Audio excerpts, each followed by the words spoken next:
एक अतिथि के पास एक विशेष प्रकार की छड़ी थी जिस पर एक दूसरे से लिपटे हुए दो सांप बने थे। अब उन दो अतिथियों में से एक के पास एक स्पेशल सी छड़ी थी जिसमें कि दो सांप एक दूसरे से लिपटे हुए बने हुए थे। अचानक हाथ लगने से वो छड़ी जमीन पर गिर गई, लेकिन उसी समय वो छड़ी जमीन से उठकर स्वयं मेज पर चली गई। छड़ी अपने आप जमीन से उठी और मेज पर चली गई। फिल्मन और बॉसेस ये देखकर आश्चर्यचकित रह गए। वो दोनों सरप्राइज हो गए, ऐसा कैसे हो सकता है। कुछ देर बाद खाने की मेज पर भोजन लगा दिया गया। थोड़ी देर बाद जब खाना तैयार हो गया तो उन्होंने टेबल पर खाना लगाया। भोजन में रोटियां, मांस, ताजे फल और कुछ दूध था। क्या क्या था? रोटियां थी, मांस था, ताजे फल थे और थोड़ा दूध था। सब लोग भोजन करने लगे। यद्यपि भोजन साधारण था, फिर भी बहुत स्वादिष्ट लग रहा था। बहुत ही जनरल, बहुत ही आम खाना था, लेकिन बहुत टेस्टी लग रहा था। इसी बीच दूध समाप्त हो गया। इसी बीच बर्तन में जो दूध था, जो मिल्क था, वो खत्म हो गया। अतिथियों में से एक ने दूध का बर्तन उठाकर प्यालों में उड़ेला तो उसमें से और दूध निकल आया। अब क्या हुआ? दोबारा वो लोग सरप्राइज हुए होंगे, है ना। क्या हुआ कि जब दूध का बर्तन खाली हो गया तो उनमें से एक अतिथि ने, एक मेहमान ने वो बर्तन उठाकर प्याले में उड़ेला। मतलब जैसे कोई चीज किसी में पोर करते हैं तो उसने उसको उड़ेला, तो क्या हुआ? उसमें से दूध और निकल आया। ये देख फिल्मन और बॉसेस चकित रह गए, एकदम सरप्राइज हो गए। दोनों सोचने लगे, हमारे अतिथि अवश्य ही कोई महान व्यक्ति है। कोई साधारण आदमी तो ये काम नहीं कर सकता। हम और आप कर सकते हैं क्या? खाली बर्तन में से दूध उड़ेलें तो दूध निकल आए? नहीं कर सकते, है ना। कहीं ये दोनों देवता तो नहीं है? परंतु वे कुछ पूछने का साहस नहीं कर। उनके दिमाग में तो आया कि ये दोनों कोई देवता तो नहीं है, क्योंकि कोई आम इंसान तो नहीं हो सकते, लेकिन उनके अंदर इतनी हिम्मत नहीं आई कि वो उनसे ये बात पूछ सके। अतिथि वृद्ध पति पत्नी के अतिथि सत्कार से बहुत प्रभावित हुए।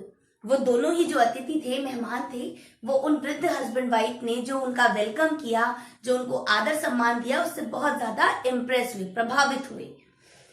भोजन करने के बाद फिल्मन और बॉसेस ने अतिथियों को पलंग पर सुला दिया और स्वयं जमीन पर सो गए। देखिए, दो अनजान लोग उनके घर पर आए थे, है ना, और उन्होंने उन्हें सोने के लिए अपना बिस्तर तक दे दिया और खुद कहां सोए? जमीन पर। जबकि हमने अभी शुरू में पढ़ा कि ठंड का मौसम था। सुबह जल्दी उठकर बॉसेस अतिथियों के लिए नाश्ता तैयार करने लगी। दोनों अतिथि भी जाग गए थे। उन दोनों ने फिल्मन और बॉसेस को अपना परिचय दिया। अब उन्होंने अपना इंट्रोडक्शन दिया। क्या? हम ओलंपस के देवता हरमन और ज्यूस हैं। हम कहाँ के देवता? ओलंपस। ओलंपस घाटी जो है, ओलंपस पर्वत है, उसकी जो घाटी है, हम वहां के देवता हरमन और ज्यूस हैं। यह जानकर कि उनकी अतिथि ओलंपस के देवता हैं, फिल्मन और बॉसेस उनके चरणों से लिपट गए। अब आपको अगर ये पता चले आपके सामने ईश्वर खड़ा है तो आप क्या करोगे? उनके चरणों में झुक जाओगे, है ना। तो बिल्कुल वही फिल्मन और बॉसेस ने किया। वो तुरंत उनके पैरों में गिर पड़े। ज्यूस ने दोनों को उठाकर बड़े प्यार से गले लगाया और कहा, तुम लोग डरो नहीं, हम इस घाटी के लोगों की परीक्षा लेने आए थे। हम तो ये देखने आए थे कि यहाँ के लोग कैसे हैं। उन्होंने हमारे साथ बहुत बुरा व्यवहार किया, उन्हें इसका उचित दंड मिल गया है। यानी जैसा उन्होंने किया था घाटी के लोगों ने, उन्हें उसका परिणाम मिल चुका है, उसका रिजल्ट उन्हें मिल चुका है। उधर देखो, उनके मकान पानी में डूब गए हैं। फिर वो फिल्मन से कहते हैं कि देखो उस तरफ, देखो, उनको उनकी करनी का दंड मिल चुका है, परिणाम मिल चुका है, और उनके जो घर है वो पानी में डूब चुके हैं। हम तुम्हारे आतिथ्य से प्रसन्न होकर कुछ देना चाहते हैं। हम तुम्हारा जो आदर सम्मान तुमने हमें दिया है उससे हम प्रसन्न होकर तुम्हें कुछ देना चाहते हैं। मांगो। मांगो, तुम्हें क्या चाहिए? मांगो, तुम्हें क्या चाहिए? उनसे कहते हैं कि तुम कुछ भी मांगो। घाटी में सचमुच चारों ओर पानी ही पानी हो गया था। फिल्मन और बॉसेस का हृदय घाटी में रहने वालों के लिए दया और सहानुभूति से भर गया। सहानुभूति यानी हमदर्दी होना, किसी के प्रति दया भाव होना। ठीक है। अब उन्होंने देखा कि अरे घाटी में तो सच में पानी पानी हो गया। अब फिल्मन और बॉसेस जो थे वो वास्तव में दिल से बहुत अच्छे थे। अब उनके दिल में क्या हुआ? घाटी के लोगों के प्रति दया करुणा जाग उठी। फिल्मन ने कहा, हम आपकी कृपा के लिए आभारी हैं। वी आर वेरी ब्लेस्ड कि आपने हमको ये मौका दिया अपनी सेवा का। हम तो बूढ़े हो गए हैं, बूढ़े हो चले हैं, हमें कुछ नहीं चाहिए। हम यही मांगते हैं कि आप घाटी के लोगों को क्षमा कर दीजिए, उन्हें माफ कर दीजिए। उन्होंने कहा, भाई हम तो बुढ़े हो गए, हमें कुछ नहीं चाहिए, अपनी गुजर बसर के लिए हमारे पास है ना। आप क्या कीजिए, घाटी के लोगों को क्षमा कर दीजिए, माफ कर दीजिए। उन्हें मालूम नहीं था कि वे क्या कर रहे हैं। वे लोग तो अनजान लोग हैं, उन्हें पता ही नहीं है वो लोग क्या कर रहे थे।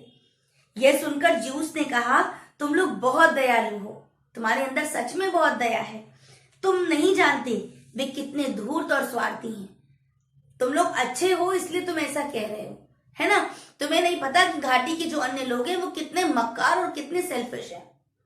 ऐसे लोग क्षमा के योग्य नहीं होते, ऐसे लोग माफी के काबिल नहीं होते हैं। यह कहकर दोनों देवता वहां से चले गए तथा फिल्मन और बॉसेस सुखपूर्वक रहने लगे। तो इतना कहकर वहां से हरमन और ज्यूस जो देवता थे वो दोनों वहां से अंतर्धान हो गए, चले गए। और बाकी फिल्मन और बॉसेस सुखपूर्वक अपना जीवन जैसे वो बिता रहे थे वैसे ही अपना जीवन बिताने लगे। ठीक, तो बच्चों यहाँ पर ये कहानी पूरी हुई। तो देखा आपने, दो वृद्ध हस्बैंड वाइफ जो कि बिल्कुल बुढ़े थे, है ना, बूढ़े हो चुके थे, उन्होंने दो अनजान लोगों को जिन्हें वो जानते भी नहीं थे अपने घर में शरण दी। और न सिर्फ शरण दी बल्कि उन्हें खाने के लिए भोजन दिया, सोने के लिए अपना बिस्तर दिया, खुद जमीन पे सोए, है ना, उनको सम्मान दिया, आदर दिया।